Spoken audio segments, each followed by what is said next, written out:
ಈ ಮನೆ ಖಾಲಿಯಾಗಿತ್ತು 3 ತಿಂಗಳಿಂದ. ಯಾರೋ ಸುಮಾರು ಒಂದು 2 ಗಂಟೆ ಟೈಮಲ್ಲಿ ಬಾಡಿಗೆ ಇದೆಯಲ್ಲ ಅಂದ್ಬಿಟ್ಟು ಮೇಲ್ಗಡೆ ಕೆಳಗಡೆನೇ ಕೇಳ್ದೇನೆ ಡೈರೆಕ್ಟ್ ಮೇಲ್ಗಡೆ ಬಂದು ಅವ್ರ ಮಗನಿಗೆ ದ್ರಾಕ್ಷಣಮ್ಮ ಅವ್ರ ನಂಬರಲ್ಲೇ ಫೋನ್ ಮಾಡಿಸಿದ್ದಾರೆ. ಹಿಂಗೆ ಮನೆ ಖಾಲಿ ಇದೆ ಅಂತಲ್ಲ ನೋಡಬೇಕು ಅಂತ. ಅವರು ಗಿರೀಶ್ ಅವ್ರು ಬಂದು ನಾವು ಬರೋದು 6 ಗಂಟೆ ಆಗುತ್ತೆ, 6 ಗಂಟೆಗೆ ಬರ್ತೀನಿ, 6 ಗಂಟೆಗೆ ಬನ್ನಿ ಅಂತ ಹೇಳಿದ್ದಾರೆ, ಮಾತಾಡ್ತೀನಿ ಅಂತ. ಆದರೆ ದ್ರಾಕ್ಷಣಮ್ಮ ಅವ್ರಿಗೆ ಮನೆ ತೋರಿಸಿ ಬನ್ನಿ ಅಂತ ಮೇಲ್ಗಡೆ ಕರ್ಕೊಂಡು ಬಂದು ಇಲ್ಲಿ ಅವ್ರಿಗೆ ಹೊಡೆದು ಚೆನ್ನಾಗಿ ಯಾವುದೋ ಒಂದು ಇನ್ಸ್ಟ್ರೂಮೆಂಟ್ಸ್ಗಳೆಲ್ಲ ಯೂಸ್ ಮಾಡಿ ಇಲ್ಲಿ ಕೆನ್ನೆ ಹತ್ರ ಹೊಡೆದು ಇಲ್ಲಿ ಒಂದು 2 ಇಂಚಷ್ಟು ಒಳಗಡೆ ನಾಟಕ ಹೋಗಿದೆ, ಎಲ್ಲ ತಲೆಗೆಲ್ಲ ಹೊಡೆದು ಎಲ್ಲ ಎದೆಗೆ ಹೊಟ್ಟೆ ಭಾಗಕ್ಕೆಲ್ಲ ಚೆನ್ನಾಗಿ ಒದ್ದು ಗಾಯ ಮಾಡಿ ಅವ್ರು ಸತ್ತೋಗಿದ್ದಾರೆ ಅಂತ ಅಂದ್ಬಿಟ್ಟು ಅವರು ಲಾಕ್ ಮಾಡ್ಕೊಂಡು ನಿಧಾನಕ್ಕೆ ಇಳಿದು ಹೋಗಿದ್ದಾರೆ ಸರ್. ಅಂದ್ರೆ ಬಾಕ್ಲನ್ನು ಲಾಕ್ ಮಾಡೋರು ಅಂತ, ಡೋರ್ ಬೀಗ ಲಾಕ್ ಮಾಡ್ಕೊಂಡು ಬೀಗನೂ ಸಹ ಅವರೇ ತಗೊಂಡು ಹೊರಟೋಗಿದ್ದಾರೆ ಸರ್.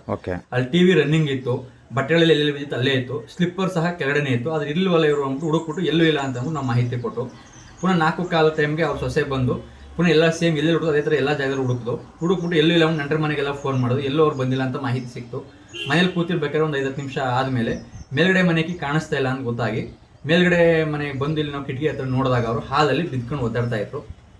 ರಕ್ತ ತುಂಬ ಚೆಲ್ಲಿತ್ತು, ಹಲ್ಲೆಲ್ಲ ಉದುರೋಗಿತ್ತು, ಚೆನ್ನಾಗಿ ಗಾಯ ಮಾಡಿದ್ರು. ನಾವು ಬೇಗ ತಗೊಂಡು ಒಂದು ಅಕ್ಕಪಕ್ಕ 8 ಜನ ಸೇರ್ಕೊಂಡು ನೋವುಡೋರ್ನ ಎತ್ಕೊಂಡು ಮೈಸೂರು ಅಪೋಲೋ ಹಾಸ್ಪಿಟ್ಲಿಗೆ ಅಡ್ಮಿಟ್ ಮಾಡಿದ್ದೀವಿ ಸರ್.